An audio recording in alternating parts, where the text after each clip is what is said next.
Today is Black Friday. I hope you're enjoying it. I'm probably going to put this episode out tomorrow, so it might be a little bit late, but at least as of the time of recording this, Bitcoin is sitting at about $4,200. And to a lot of people, the idea of a Bitcoin at $4,200 would have seemed like an absolute steal, like an unconscionably cheap price, and something that almost anyone could not refuse to get their hands on all of just a few months ago, all of just a few weeks ago. However, I'm going to make a case right now for why this dip, although it is a phenomenal dip that's giving a lot of people a new chance to get their hands on Bitcoin at incredibly low levels, I'm going to make the case that those levels are going to be even more opportune in the future. And for that reason, I am not going to be buying the current Bitcoin dip.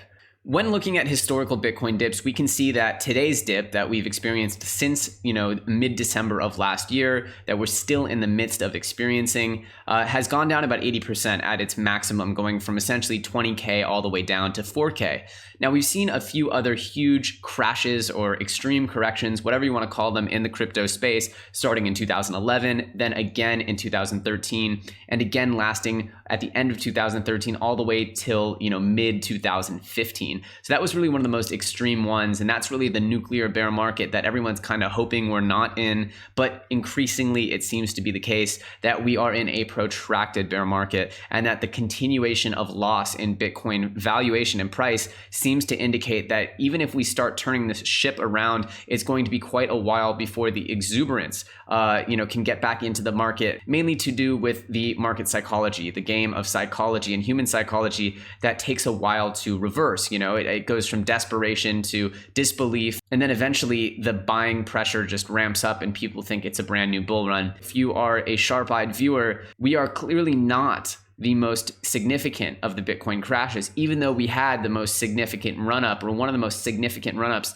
both from a mathematics standpoint, but also from a cultural standpoint. This was the big moment where Bitcoin got announced to the world, where your parents and your grandparents and everyone you know is actually learning about this for what is the first time Bitcoin starts being reported on mainstream media as a financial asset class. We're having new types of regulation and enforcement be created for this asset class. Even if numerically it wasn't as significant as prior run-ups, I'd argue that this was the most significant bull run in Bitcoin history. And so to have it be not the most significant correction in Bitcoin history, I'd say you should just take those two and ask yourself, does one deserve the other? I'm not saying that we should crash harder than previous times with, more liquidity and more support, but I'm just saying maybe it makes sense to crash just as hard as the previous crashes. So maybe just from a standpoint of saying we haven't gotten to as bad as it's gotten before, so there's more room to fall, then maybe you could look at it that way, as this 80%, if we go down to, 90%, what that would mean, we're going down to a 2K Bitcoin from a 20K Bitcoin.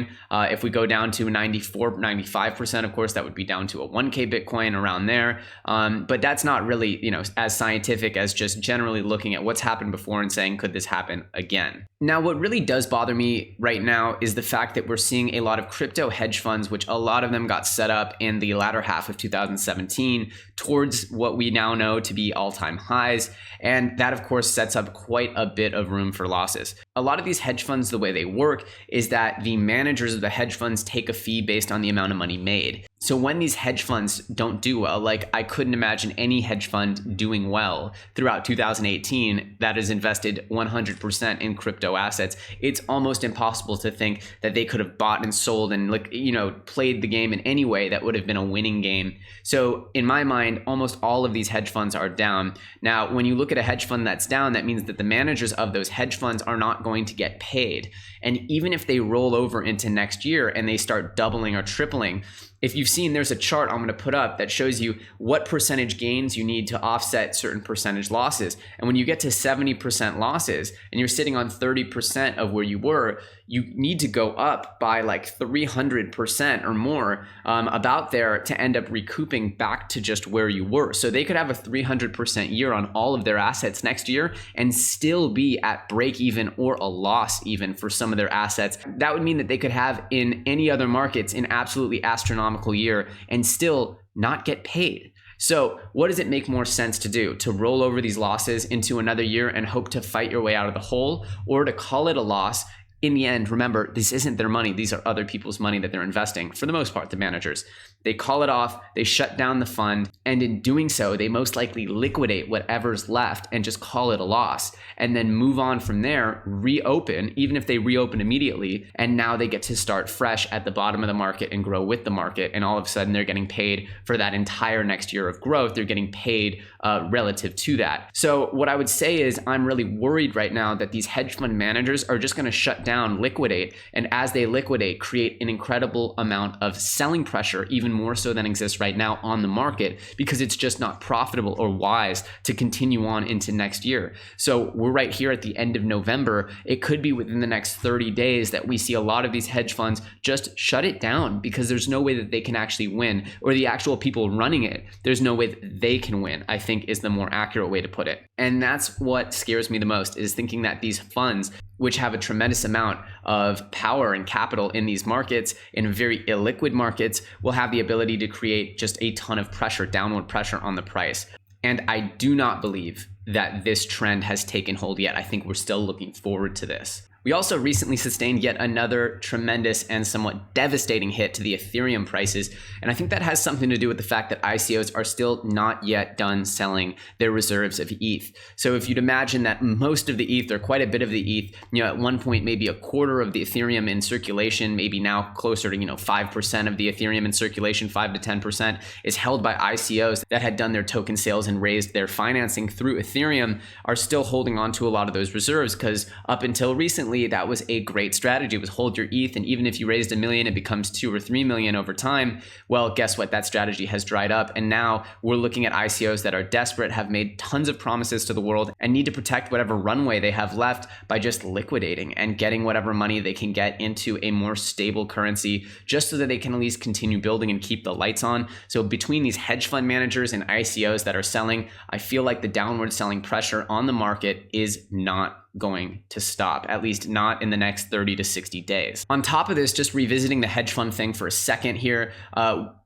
there's actually a new tax law that got put into effect with the new Trump tax bill that is actually harder on hedge fund managers, or actually the investors in hedge fund managers that used to be able to write off hedge fund management fees. And so this directly affects the hedge fund market and makes it harder to turn a profit, especially for those managers. So in the end, what I'm trying to say without boring you and going through this whole article is that essentially hedge funds in general are being faced with an even tougher landscape than they had before, mixed with the fact that any hedge fund in the cryptocurrency market has most likely gotten slaughtered over the last few months. And so for me, it's almost a fact that these hedge funds are going to start shuttering their doors, or at least considering it en masse. Many of them, if not most of them, will do so. Of course, we also had the Bitcoin cash wars, which resulted in some of the biggest whales in the entire market going millions and millions of dollars into losses to try to win the war over a fork of Bitcoin. Obviously, if you're a Bitcoin Cash supporter, I feel very bad for you, because I think this has ended terribly for both sides. But in the end, we know that this has tremendously affected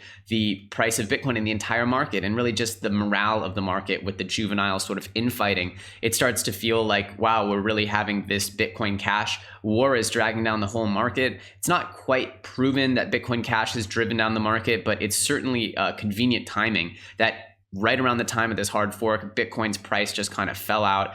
We had talk of, essentially Jihan Wu and Roger Ver, people speculating that they would need to start selling some of their Bitcoin to fund this war. That's not 100% proven, but it's something I would buy to know that, there has been some need to delve into Bitcoin reserves to pay for this war. But regardless, what we're seeing here is that this was also an unfortunate element. And although it's kind of worked out, it's not 100% worked out. The Bitcoin Cash war, I wouldn't call it 100% over, which is another reason why I'm not necessarily looking to buy this current Bitcoin dip. Now, another reason why I'm not rushing in to buy anything right now is because there are problems with markets that extend far beyond cryptocurrency, as we're going to talk about for a second, with rising interest rates, and of course, a lot of indicators around traditional equities markets indicating a bear trend is coming, or that we've actually been in one for a bit now. All of these factors combine to make me not really so aggressively interested in buying right now, so much as sitting and waiting and seeing what happens. But let's quickly go through it, and I'll show you these mainstream market indicators that have really made me feel like there is going to be more dropping and more price action to the downside in the near future.